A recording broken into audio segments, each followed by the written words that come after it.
У Петрыкаўскім раёне да школьных кірмашоў падрыхтаваліся загадзя. Яшчэ за некалькі дзён да іх пачатку ва ўсіх крамах спажыўкааперацыі адкрыліся так званыя куткі школьніка. Непасрэдна ў райцэнтры школьны кірмаш – гэта некалькі кропак на вуліцы і амаль палова плошчу цэнтральнага універмага. Работнікі гандлю кажуць, што імкнуліся захаваць цэны на мінімальным узроўні. Па-першае, частка рэчаў засталася яшчэ з минулага года.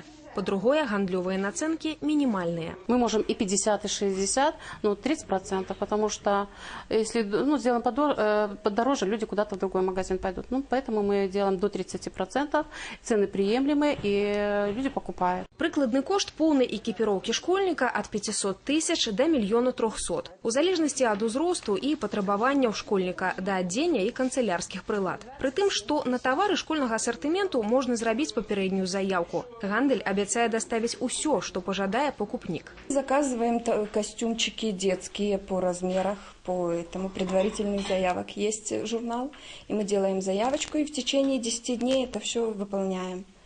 И где-то в других, в крупнейших магазинах берем отборку, делаем и привозим на магазин. У сям'і Івана і Людмілы Кот з вёскі Бабунічы у школу сёлета пойдуць 3 чалавекі. Дачка з сынам як навучэнцы, маці настаўніца. Кажа, што да новага навучальнага года практычна гатовыя. Астатнія плануюць набыць на школьным кірмашы. Мы, конечно же, подготовим детей к школе. Что надо, то и купим. Дети пойдут готовые. Олег Сенцюров, Ольга Коновалова, Александр Александронец, телерадиокомпания «Гомель», Петрыкаўскі район.